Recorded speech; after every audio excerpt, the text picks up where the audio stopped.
Hi everyone, my name is Emma Rutherford and I'm a third year kinesiology student at Queen's University and as well as a personal trainer at Fusion Fitness in Cambridge.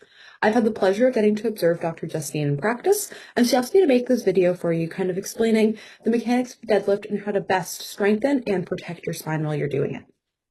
So what we're going to be going over is what's called a conventional deadlift. A conventional deadlift is a type of deadlift that is known as a compound movement. So it works most of the posterior chain. It's not just targeting a singular muscle group. So in the example that I'm going to be showing you, it's going to target mostly your hamstrings, up to kind of your glutes, hips, and then your back as well.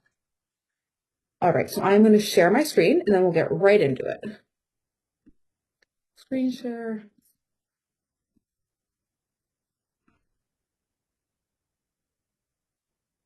All right, so we should all be able to see that. Let me just kind of adjust my screen here so we can all see.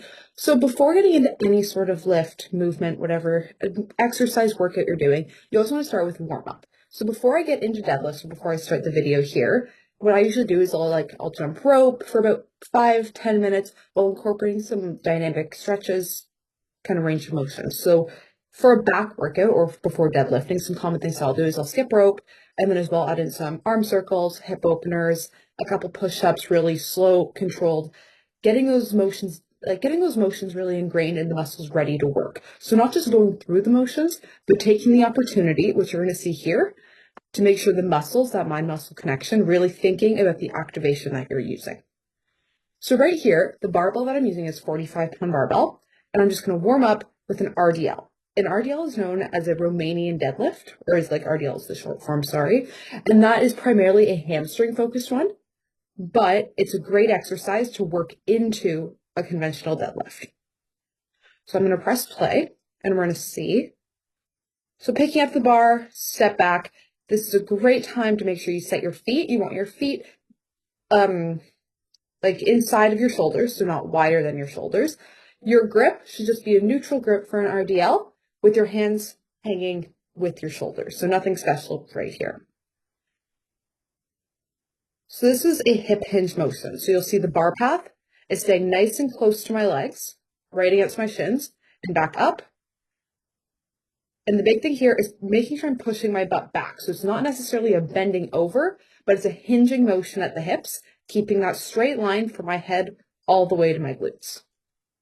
This is the opportunity that I was talking about to think about really activating those muscles. So what I'm going to say here, so now there's 95 pounds on the bar.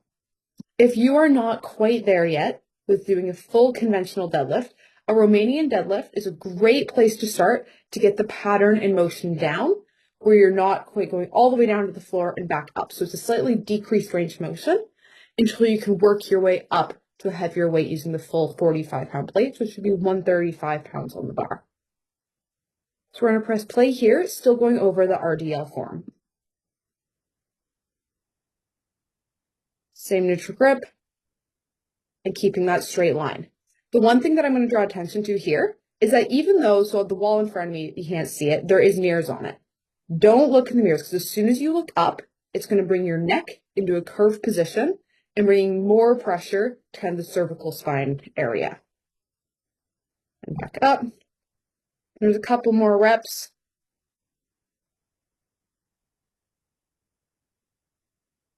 And here we go. So now we're getting into the full conventional deadlift, starting with the barbell on the ground. Now we have the 45-pound plates on.